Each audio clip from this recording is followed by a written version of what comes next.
అదే RTV app వార్తల్ని క్షణాల్లో చదివే అవకాశం ఉంటుంది. ఒక న్యూస్ పేపర్, ఒక టెలివిజన్ ఛానల్ మీ చేతుల్లో ఎప్పుడు ఉంటాయి. ఇప్పుడు ఆ డబ్బులతోటి ప్రజలు ఏమాడుతాం మాయ మాటలు చెప్పేసి మళ్ళీ పాపం గడిపినాయి. రేపు ఎన్నికలు కట్టెక్కిన తర్వాత మళ్ళా ఏడు దాటిందారు తప్పే ఏదో వాడుకోవడానికి మళ్ళీ మాయ మాటలు మా పెద్ద మాటలు చేస్తున్నారు. ప్రజలంతా ఇది ఎట్టి నమ్మరారు అనుకో. ప్రజలు అంటే అమాయకులు అనుకుంటున్నారా లేదా గొర్రెలు అనుకుంటున్నారని మాట్లాడేవాడు ఆ రోజు కాలం.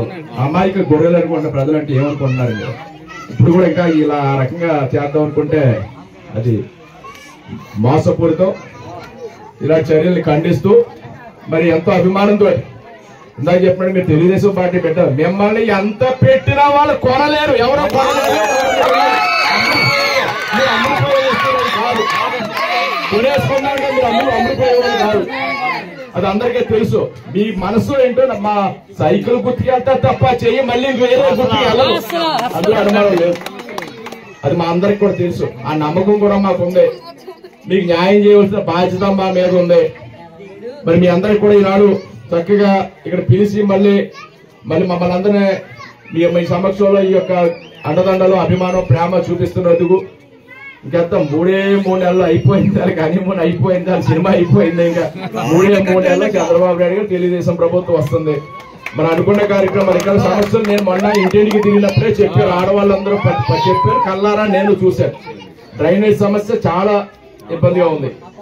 అదేవిధంగా ఒక ఫంక్షన్ హాల్, కళ్యాణ మండపం కమ్యూనిటీ హాల్, ఫంక్షన్ హాల్ మంచి 2 స్థలాలు అక్కడ ట్యాంక్ పెట్టి ఇక్కడ కూడా చూపించారు.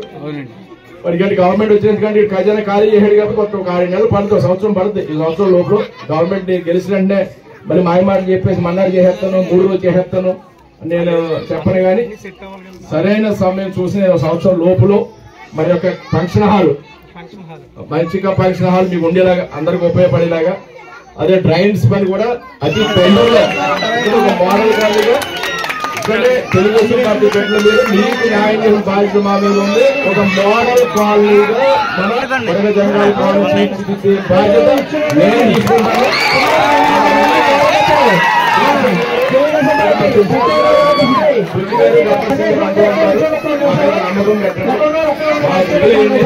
నేను మోసం చేయను, ఈ పనులు నేను చేసి పెడతాను. అది ఆ బాధ్యత నాకు ఉందని నేను ఇచ్చి అనుకున్నానే. మేము గుర్తొచ్చిన మీ ఊరు వస్తే ముందు నాకు గుర్తొచ్చి మీరే గుర్తొస్తారు. ఆ పని పూర్తి చేసిన నా బాధ్యత తీసుకుంటాను, తెలియజేస్తూ ఉన్నాను. మీరందరూ కూడా ఆశీస్సులు ఇవ్వండి. ఇంకా రాష్ట్రం ఎవరిలో చూస్తున్నాం. ఇలాంటి ముఖ్యమంత్రి వస్తారు, రాష్ట్రం ఎలా అయిపోతుందని ఎవరు అనుకోలేదు. చాలా మంది మహానుభావులు ఇప్పుడు ఆ తండ్రి చేశాడు, అదే చెప్పుకుంటున్నాం. రాజశేఖర్ అయితే నా పరిగణించి బాగా చేశాడండి.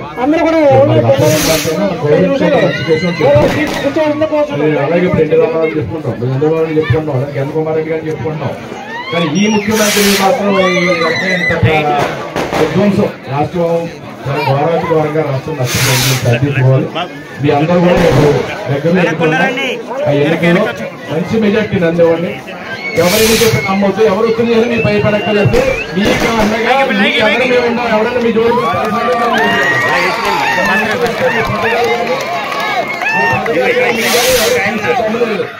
అలాంటి పిచ్చి పిచ్చి వాళ్ళు ఎట్లా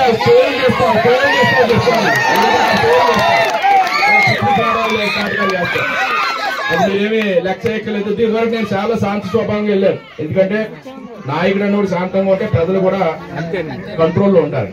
కానీ ఇలాంటి మనుషులు చూసాక మాకు కూడా కోల్పోయే ఇబ్బంది వస్తుంది. ఎందుకంటే వాళ్ళు చేసే పనులు అలా ఉన్నాయి. అదే దానికి ఎవరైనా వాళ్ళకి చేస్తే వాళ్ళు తగ్గట్టుగానే మనం సమాధానం చెప్తామని తెలియజేస్తూ, నేను మనసులో అంటే నేను స్వచ్ఛంగా మనసులోంచి మాట్లాడుతున్నాను. నేను దాచుకుని బాయ్ చేసేద్దామని కాదు. మనసులో స్వచ్ఛమైన మనుషులు, స్వచ్ఛమైన మనుషులు స్వచ్ఛమైన మాట మాట్లాడతారు. అది మాకు తెలుసు. ఎవరైనటువంటి వాళ్ళు ఏంటో ఇది 7 ఎలక్షన్లు చూశాను. 40 ఏళ్ళ నుంచి చూస్తున్నాను. మనుషుల యొక్క మనసు ఏంటనేది తెలియకుండా ఉన్నాం. మీ స్వచ్ఛమైన మనసు, అందరూ కల్మషం లేని మనుషులు మీరు. మీకు ఆదుకోవాల్సిన బాధ్యత, న్యాయం చేయవలసిన బాధ్యత మా మీద ఉంది. తప్పకుండా న్యాయం చేద్దాం. మీ సమస్యలు ఇక్కడ ఏదైతే చెప్పారో మీరు అడగకుండానే చేసే బాధ్యత మాదని తెలియజేస్తూ మీ అందరికీ హృదయపూర్వకంగా తెలియజేస్తున్నారు. మరిన్ని వీడియోస్ కోసం ఛానల్ ని సబ్స్క్రైబ్ చేయండి. లేటెస్ట్ అప్డేట్స్ కోసం వాట్సాప్ ఛానల్ ని ఫాలో చేయండి. అండ్ లింక్ డిస్క్రిప్షన్ లో ఉంది.